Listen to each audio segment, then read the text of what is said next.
The Okavango, a river delta that flows into an inland sea of sand. The delta's origin lies in the summer rains that fall in the mountains of Angola, which form a river flowing south. But after approximately 1,000 kilometers, the torrent falters, and the delta, floating on a bed of prehistoric lakes, is formed. In the dry season, the delta is approximately 15,000 square kilometers, but this can more than double in a good wet season.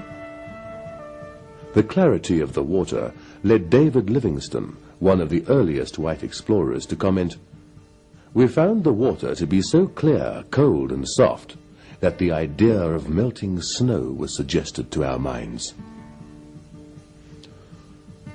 The delta is protected in the west by the oldest true desert in the world, the Namib. To the south and southeast lie 2.5 million square kilometers of Kalahari sand, and is bounded in the north by the largest southern African river, the Zambezi.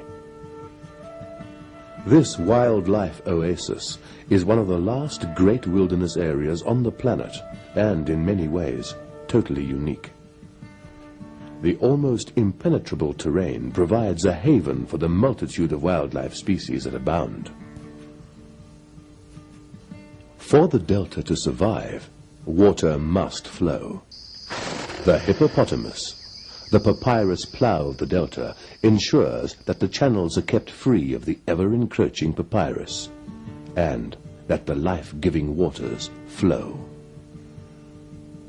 Cape buffalo, lechwe, sesame, giraffe and wildebeest, impala, the extremely rare aquatic sitatunga, as well as elephant and lion, abound.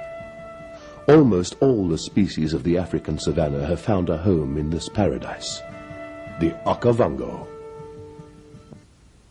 Another rare species, the first human settlers of the Okavango, the river bushmen, have retreated as civilization and other men approached. Today, the Baye, hunters from the north, who came into the delta about 200 years ago, are the main inhabitants. With them came what is still today the most efficient means of travel in the delta, the Mokoro.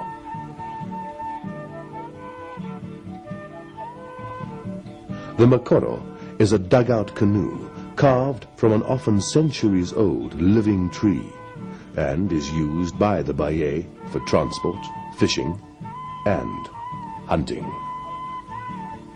The traditional method of hunting is to drive prey into deep water and to then spear it from the Mokoro. Present-day hunter and safari outfitter Jeff Rann brings a client into his traditional tented camp. He operates Rann African Adventures on a 1 million-acre hunting concession deep in the heart of the Okavango. Dewey and Lou Siebold are on their first Okavango safari.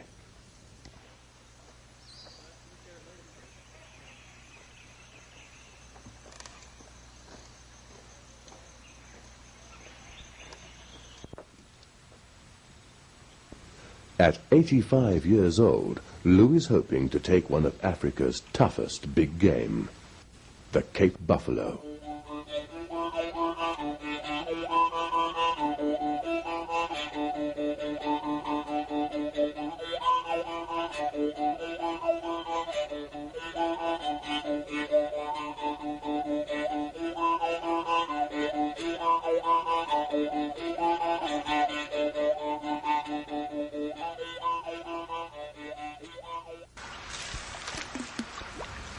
The hunters sight what seems to be a trophy buffalo.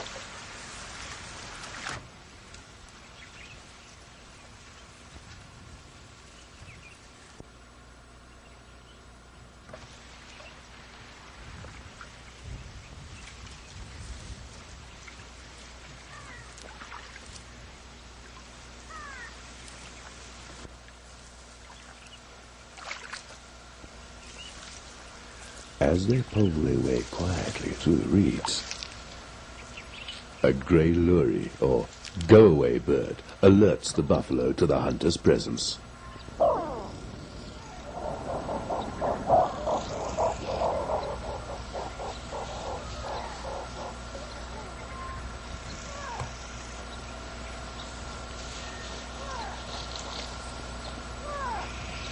Undeterred, the hunters press on.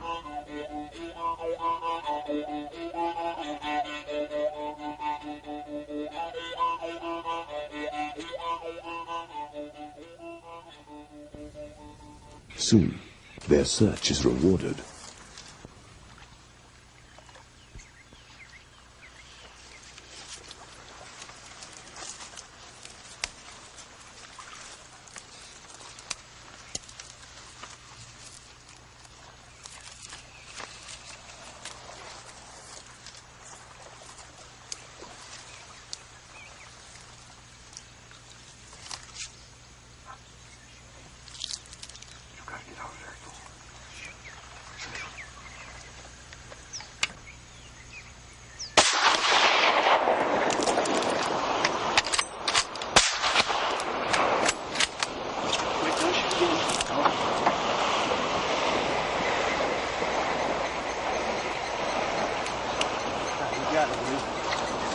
I think I hit him, but no, you got him good. I didn't quite hit him just where I wanted.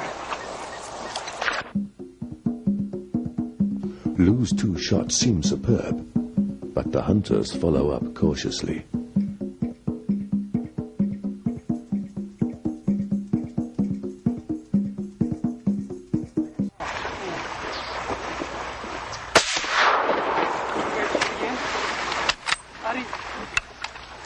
Okay, that was a good shot. Are you filming it?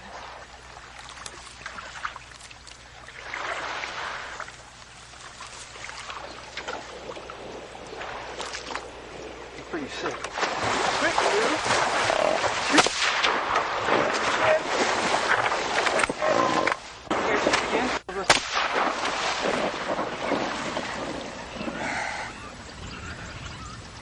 You can't come now, I know.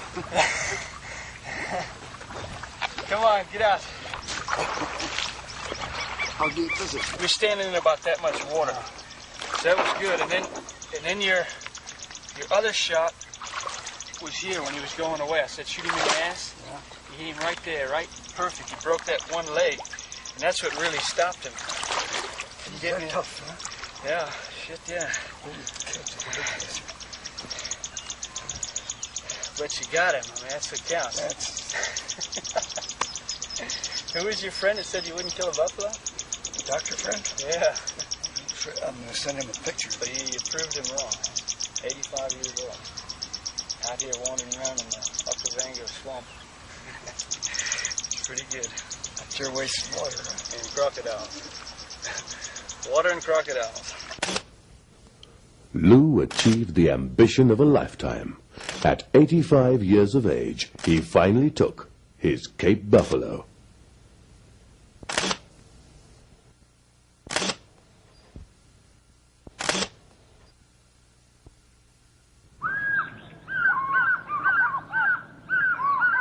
Against the backdrop of a spectacular Okavango sunrise, the hunters discuss the strategy of sitatunga hunting.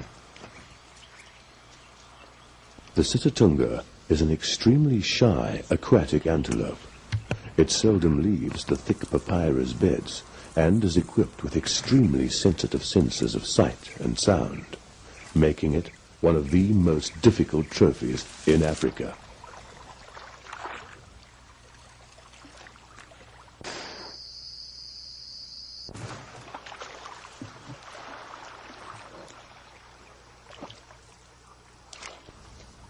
The only way a hunter can hope to approach a sitatunga in its natural habitat is via a Mokoro.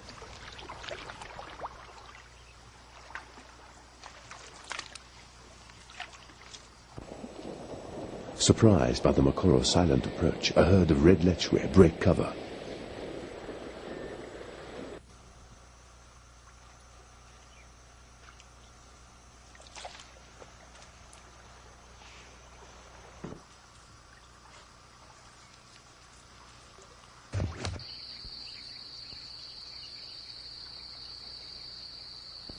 A light splash alerts Jeff to the presence of a sitatunga. But Jeff and Dewey decide to pass on this bull, hoping that they don't later regret their decision.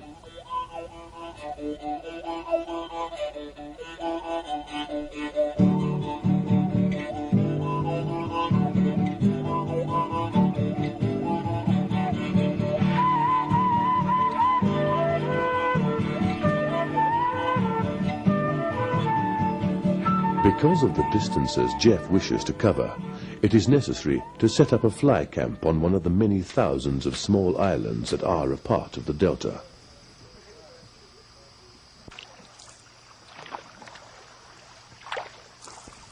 The following day, the search continues.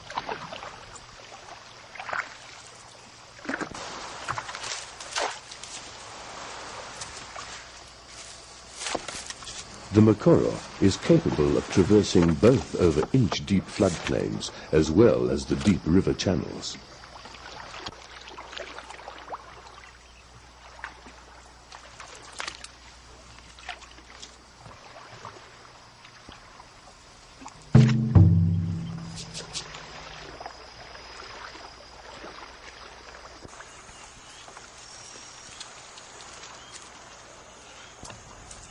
Jeff's keen eyesight detects a movement in the reeds.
A trophy sitatunga. That's some luck. Yeah. That's some luck. That's all we needed. We caught him crossing that island out in an open. Yeah. He's nice. Yeah. What? He heard us and he was trying to He's trying to sneak away, wasn't he? Yeah. Yeah. All right. Well, that makes a successful trip, huh? Yeah. Jeez. Still 100% there, Jeff. Yeah, that's nice. He was like this. His horns came up real straight and like almost out. He didn't have that bend. Where they get that bend is where you get the inches. Yeah. Hold on. Well, thank you. Thanks, Jeff. Yeah.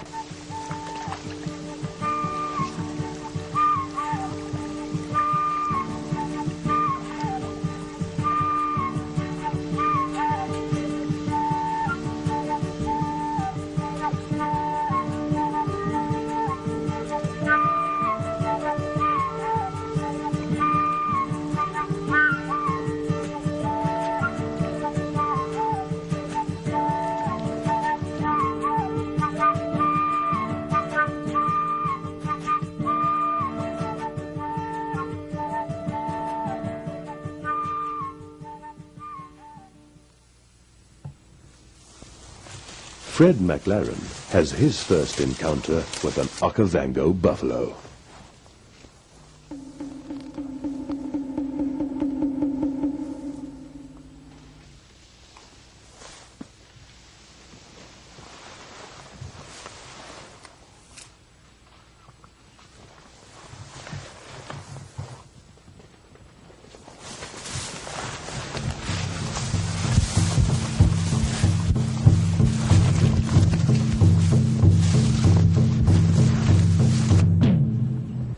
Reputedly the most aggressive in Africa, these old bulls have left the herd and are no longer breeding.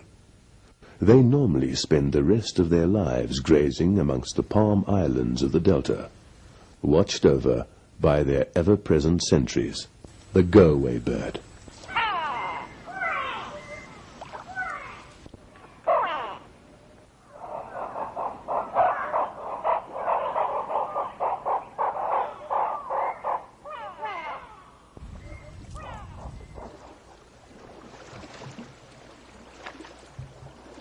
Once alerted, these grand old delta warriors crash their way from island to island, taking full advantage of the thick cover.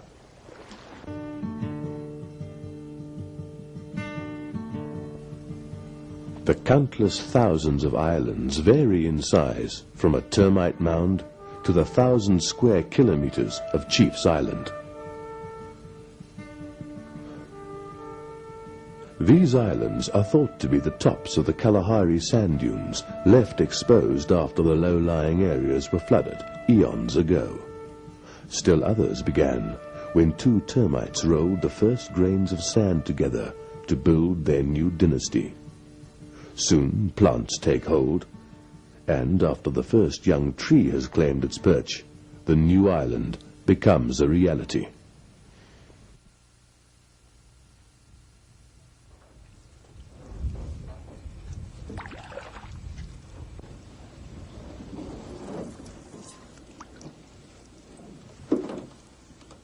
Days later, Fred McLaren, with his newfound knowledge of both buffalo and Mokoro, is able to take full advantage when the situation presents itself.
Day gives way to night, and the sounds of Africa are amplified.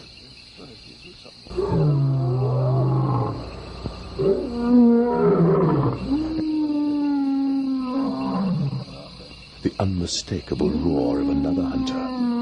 The African lion travels across the water.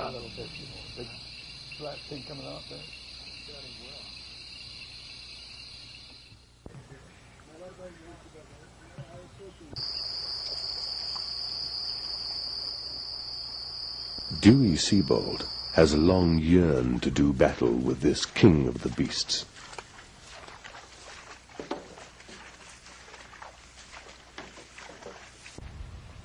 The roar of the lion led the hunters closer and closer.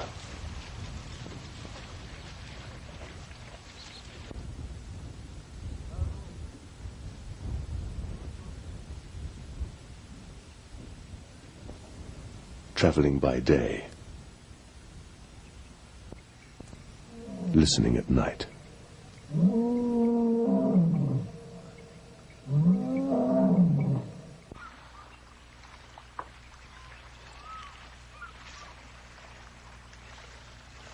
Searching for the tracks of the lion at first light.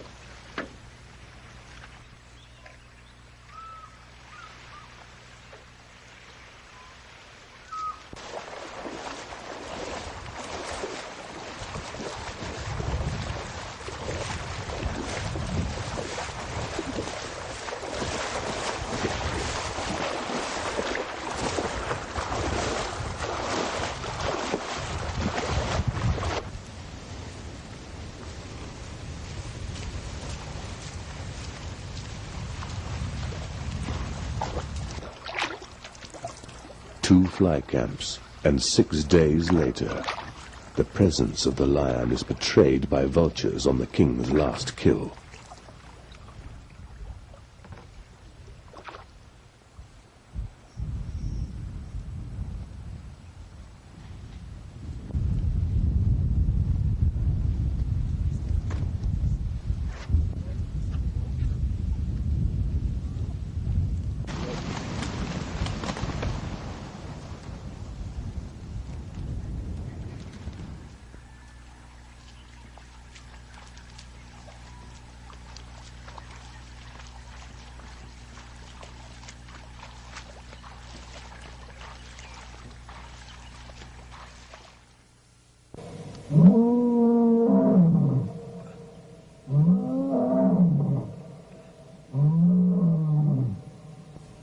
At first light on the following day, the hunters are drawn back to the same island by the lion's roars. For the first time, the hunters see their prey.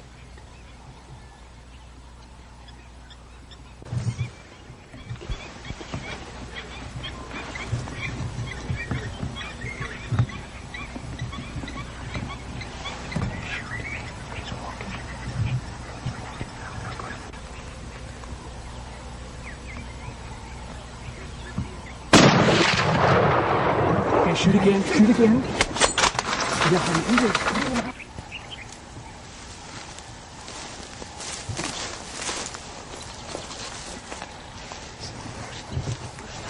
When we were standing here, it was beautiful, but that tree was well, no. What you got up there like this? the first time. And I could try me in.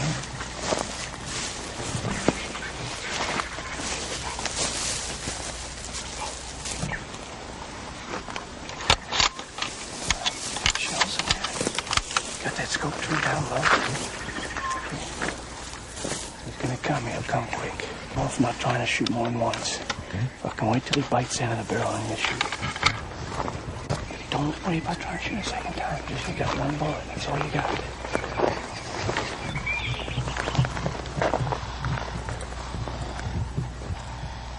The guy that runs is gonna get you.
That's the one, that's it. Wait, kids, no.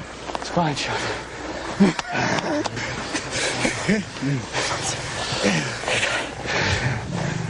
That could have been fucking shit. Yeah.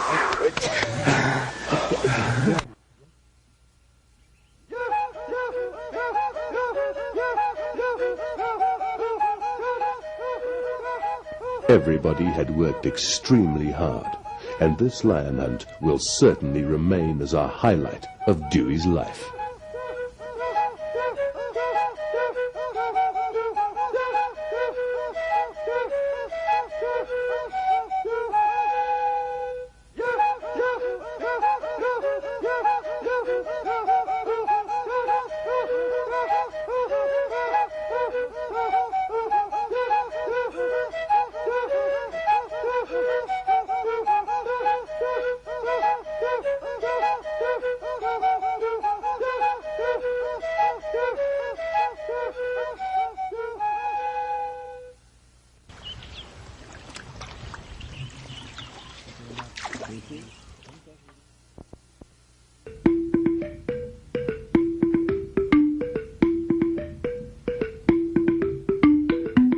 The hunting season in the Okavango is relatively short, from April through September, and is so structured to avoid upsetting the natural breeding patterns of the game. Although misunderstood by many, hunting's impact on the environment is far less than other forms of tourism. It also brings in substantially more revenue, and this goes directly to the wildlife authorities in the form of concession fees and game licenses. The remuneration received by local population from hunting has gone a long way to making them more aware of conserving their valuable resource.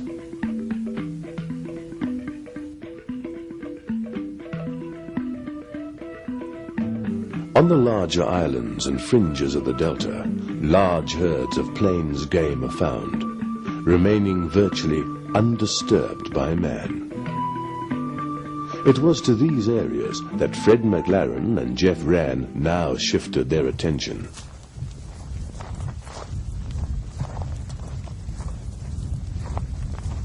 Having already taken buffalo, lechwe and sitatunga, Fred's sights were next set on Africa's fastest antelope, the sesame.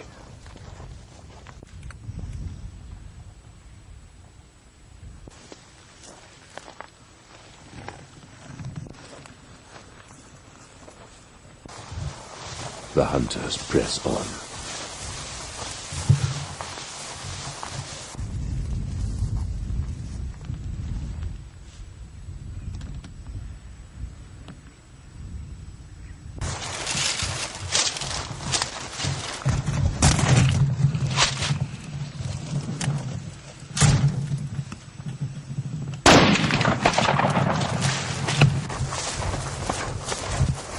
Fred's shot is excellent, taking him dead on the shoulder.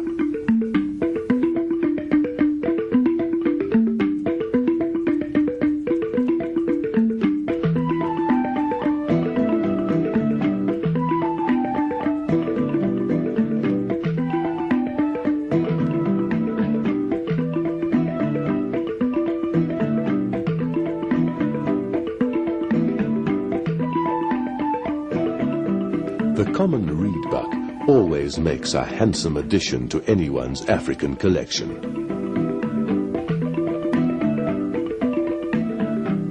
The pursuit of this animal takes the hunters well into the realm of the crocodile.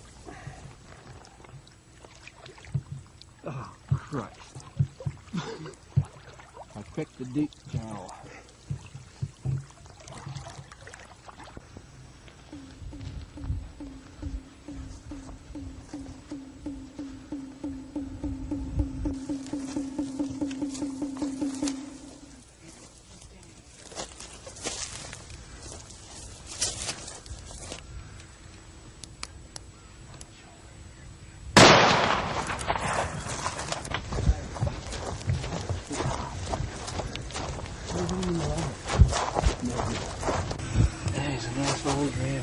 Heavy horns.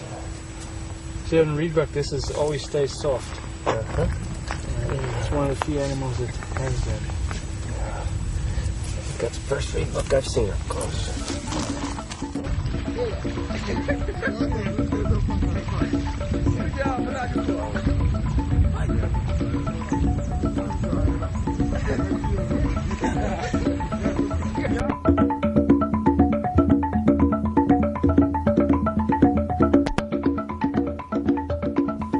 Fred's next wish was to take a zebra.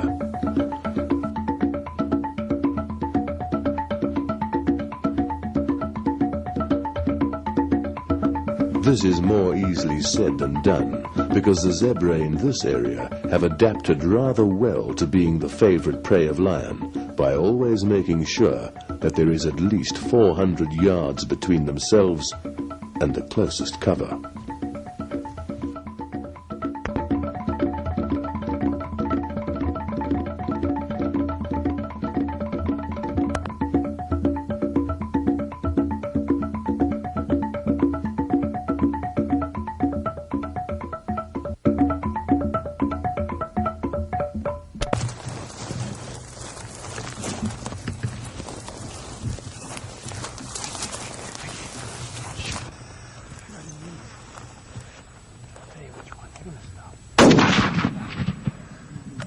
When did you shoot? First one.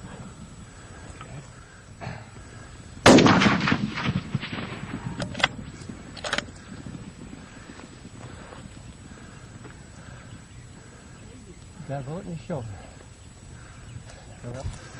Gets to live forever. Wait. What a wheelie, man.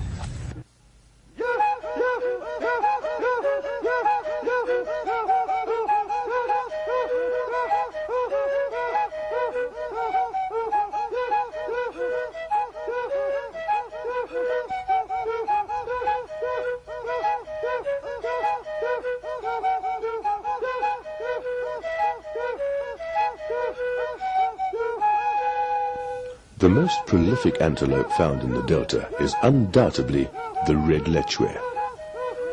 Because of this, selecting a really exceptional specimen can take days.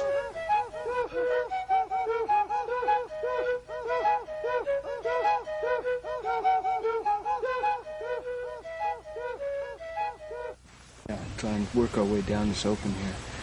There's a good bull in that herd. I saw him to begin with, but then I haven't seen him since, but he's in there somewhere. And if we get a shot of him, it's a nice trophy.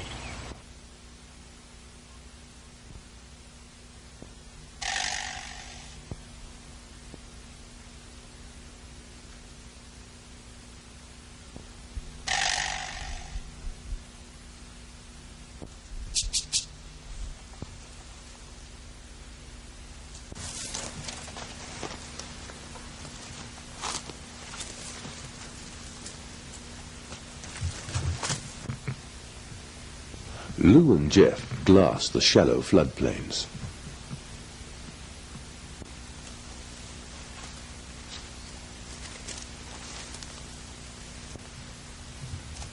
Stalking to within shooting distance is normally difficult because of the lechwe's keen eyesight.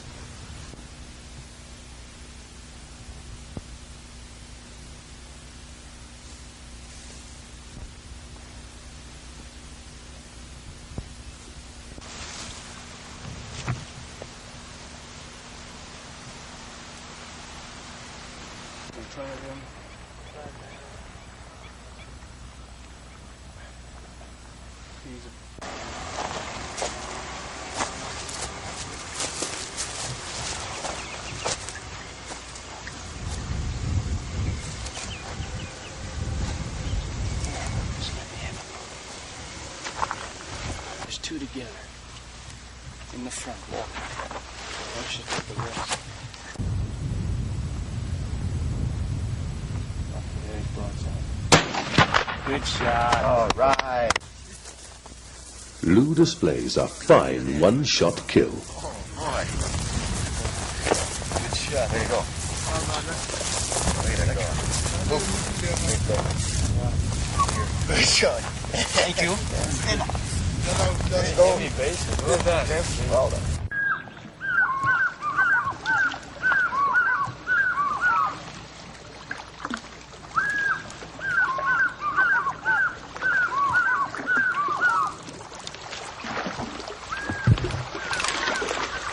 Despite the wide range of game available in the Delta, the major draw card still remains the buffalo.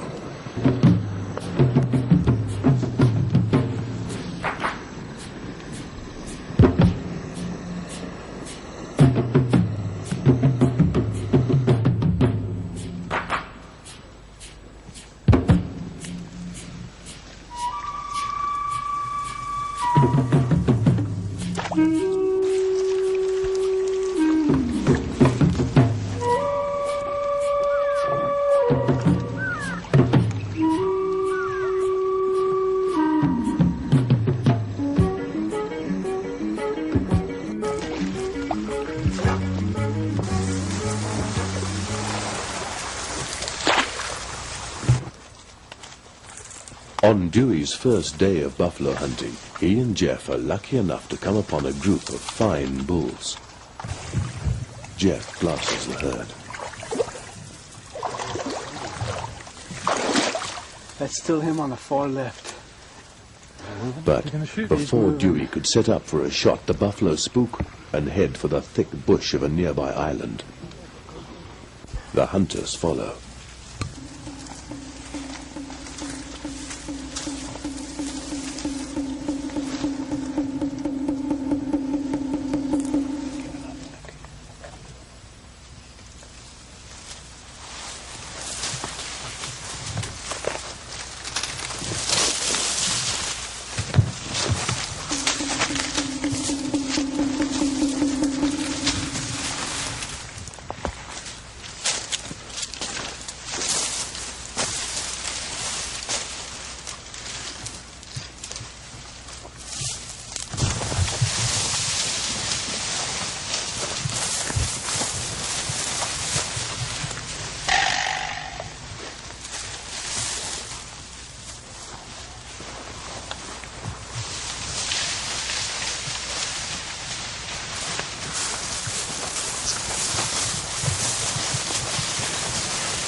That's a good hit. That's it. Shoot again. Shoot again. Up the ass. One more. I'm not sure. Reach the Mokoro. The Mokoro. One more. Take your time. Yeah. Good hit.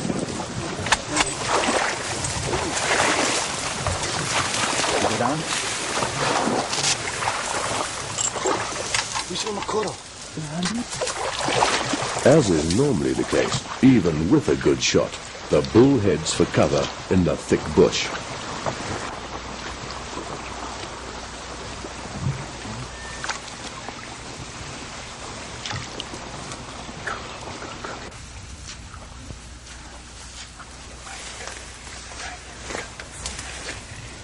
The hunters approach cautiously and find that the bull had gone down just short of the heavy cover.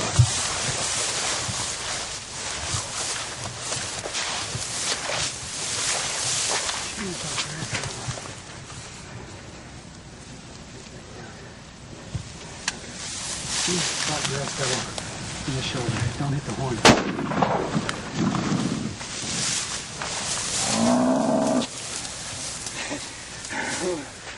Well, it wasn't your typical one. Well, nonetheless, you got a nice buck. It's nice? Yeah. Looks nice. Yeah.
The Cape buffalo appears to be deceptively docile until provoked.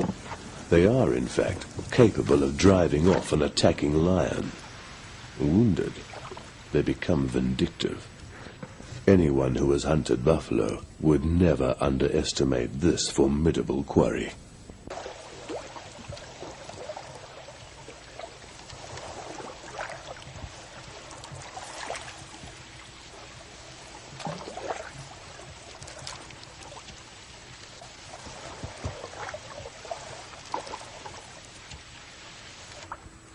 Because of the clarity of the water, it is possible to track from a Mokoro.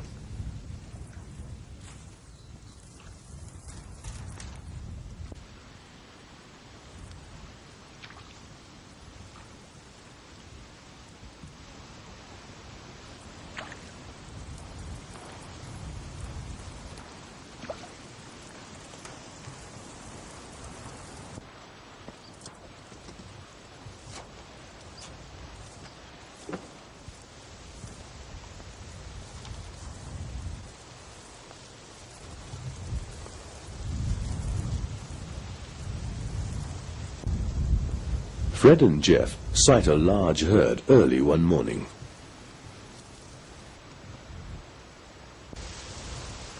I think the lions have been asking. They won't stay out in the open like this.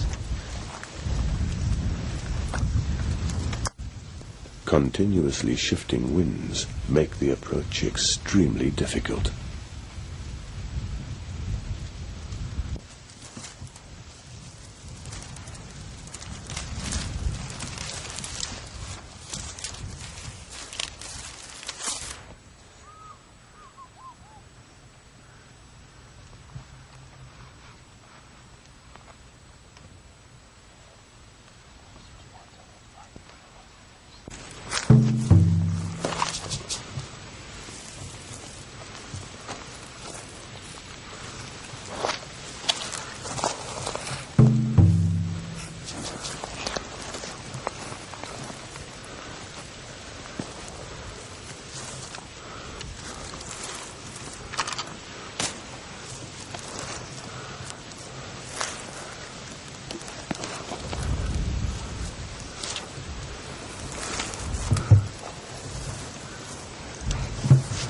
With a sudden change in wind, the buffalo scent the hunters.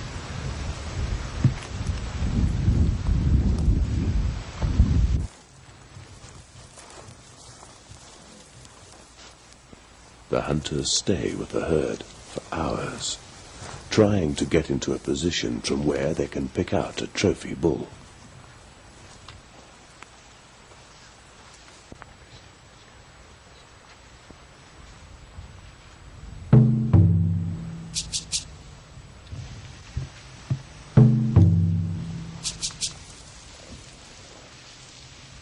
The herd stops in thick brush, so the hunters and trackers wait patiently.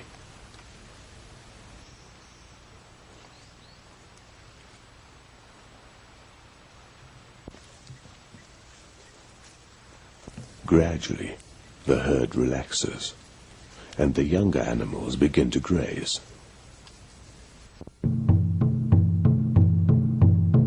Jeff spots a good bull.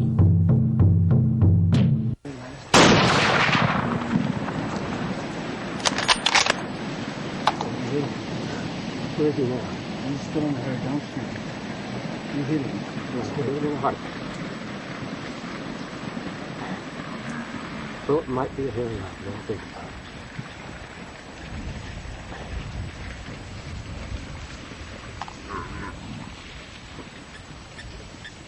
He's down.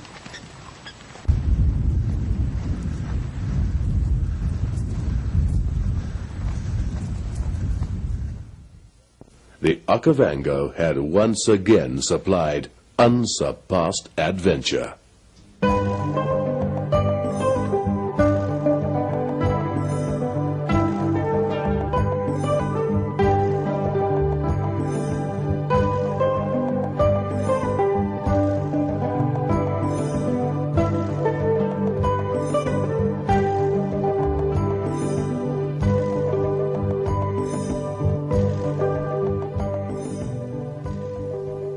Every hunter who has discovered this hidden paradise with its ever-changing moods, shifting channels, and abundant wildlife leaves with a yearning to return someday.